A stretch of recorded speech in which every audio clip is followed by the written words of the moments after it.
I think we've already seen how powerful the consumers are and the free market is, and what kind of effect we can have in the environmental movement as so many people have become aware of environmental issues and have changed their buying habits.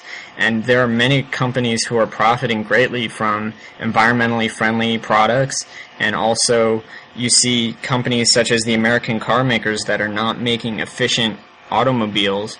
They are suffering greatly right now. In fact, the only thing holding them up is government subsidiaries. So I really appreciate the fact that you also care so much about these issues, but you recognize that the free market is the solution to these, and that we as consumers are, and not government regulations or government subsidies.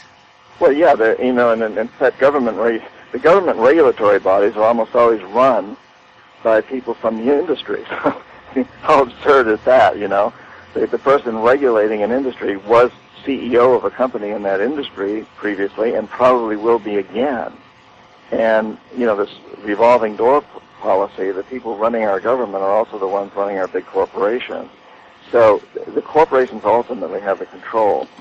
And we have the control of the corporations. So I think it's two things combined, Doug. It's the free market, as you mentioned, and also consumer awareness. And consumer awareness that we have tremendous power and that we need to exercise that power through making sure that the corporations that we support, whether it's in shopping, not shopping, or in our investments, that those corporations are the ones committed to a sustainable, just, and peaceful world.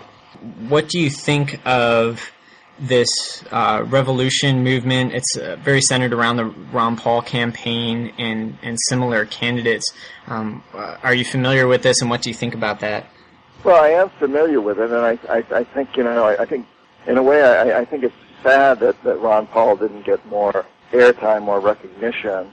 We need these diverse voices coming in to speak and to be heard better. This idea that there's only two people now that we're going to listen to on the campaign trail, I find disturbing. On the other hand, I also think we all must recognize that no candidate and no president is going to be able to turn things around because of the issues we've just talked about. The corporations that are in control. And so you and I, those people out there who are frustrated because Ron Paul didn't get a hearing there in the final runoff, need to just take matters into their own hands more, and in the ways that we've talked about. Voting, we're all very powerful individuals. Every time we buy something and choose not to, we're voting. And I also think, those people who support one of the two candidates that's coming down to the wire here need to recognize that no matter who gets elected president, whether it's Obama or McCain, that they really don't have a lot of power. They're going to be strongly under the influence of Congress and lobbyists and the big corporations that control the campaign chest, the money for all these candidates and all the lobbyists. And so it's we who must do it. We can't just sit back and say, okay, my candidate got elected, everything's going to be fine. We've got to say, no, by God, no matter what happens, Exxon's not going to be fine, and Nike's not going to be fine unless I force them to be fine. Unless I let them know that I'm not buying their gas anymore, I'm not buying their tennis shoes anymore, unless they do a better job. And they can do a better job. I'm struck by Henry Ford's policies. Henry Ford had a lot of problems, but he had this great philosophy. He said, I want every worker in every one of my factories to make enough money so he can buy a Ford car. And I recently told an audience in Portland, Oregon, a lot of them were Nike people there, that if I had one piece of advice for Phil Knight, the founder of Nike, and the guy who runs it, I would say, Phil, take that same policy. Decide that you want every person who's working in a Nike sweatshop now to have enough money and retirement and health plans that he or she can afford to buy Nike products. And, I think if we kind of look at the world a little bit more that way, if everybody mining diamonds in Africa and drilling for oil in the Amazon and mining coltan in the Congo were getting enough money that they could buy all the products that are coming out of those systems, then we might be better off.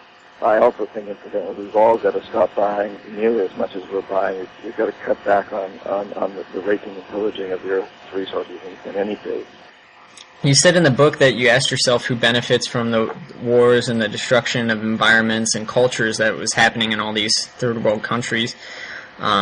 It's obvious that many involved stand to gain personally from the profits, but do you believe there's a greater agenda behind these extensive operations, and do you agree that maybe the 13 international banking families are controlling everything and are behind this entire agenda? Well, banking is certainly a huge part of all this. The financial institutions are very, very deeply involved. There's no question at all about it. I talk in the books about how the modern equivalent of an emperor is what I call the corporatocracy, which is the people that run our biggest corporations, and that certainly includes the banks and other financial institutions. There's no question about it. This isn't a conspiracy theory on my part. I think it's more like a club. You know, it's a club that has a lot of members, but they're all very powerful.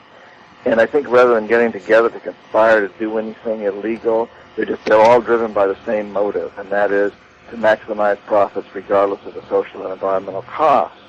And the way oil companies do that is different from the way that food companies do it, or clothing companies do it, or banking companies do it. But they're all headed in that same direction. And we need to turn that around and convince these people that we're just not going to buy their goods and services.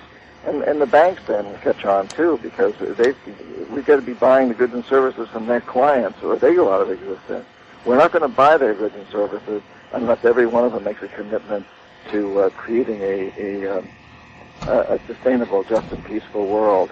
And you know, to try to shed some light on that, I just came back from Latin America. I was in Nicaragua, among other places, and I was in Nicaragua with a group of philanthropic investors, some people that have made a lot of money in the United States and want to do some good things for Nicaraguan campesinos, want to help them develop organic farms, and this included some people who are deeply involved in Whole Foods.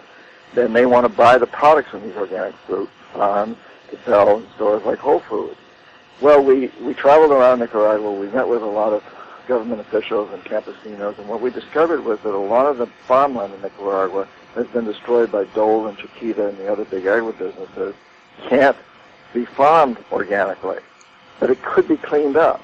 Nicaragua also has vast water resources, 2 huge lakes you can't see across, but they're terribly polluted. However, there's a little boat that you can buy for $40 million, and if you had a few dozen of those, you could clean up all that water. So I often think, what if we took a percentage of our current military budget, paid the same companies that we're currently paying to make weapons of destruction, like Raytheon or General Dynamics, Lockheed Martin, those kinds of companies, paid them instead to make equipment to clean up the polluted lands of Nicaragua and every other country, and the polluted waters and the polluted air. What if we took another percentage of the military budget and paid those companies to create processes whereby the starving people of the world could feed themselves? We could create a whole new economy here. We don't have to look at destroying the economy. We just convert it. We change it from an economy that's based on exploitation, it's based on colonialism, it's based on war and killing people, into an economy that's based on enhancing life, cleaning up the planet. And I think most everybody working in all those companies would be a lot happier if we did that. And I don't think that's an unrealistic plan. I actually think Ron Paul would support something like that, and I think most politicians would support that if they felt they could really get away with it. But the problem is that we first got to convince a lot of these corporations that that's the right way to go, and we've got to convince ourselves. You and I and everybody listening out there has to move away from this philosophy that says, I want the cheapest computer possible, and I also want the computer company to pay a good rate of return on its stock. And instead to say, you know, another important factor here is let's not have the people who advertise, the Tiger Woods of the world and the big sporting characters make so much money. Let's not have the CEOs make so much money. We're willing to pay a little bit more, but let's have them take a little less. And let's give the difference to the people out there mining the coltan, which is in all these computers, in Congo, and the oil and everything else around the world. Let's give them their fair share. Fair wages, health care, and retirement. And then we'll be headed toward a safe world, a stable world, a sustainable world, a just world, a world that my 9-month-old grandson will be very proud to inherit when he grows up.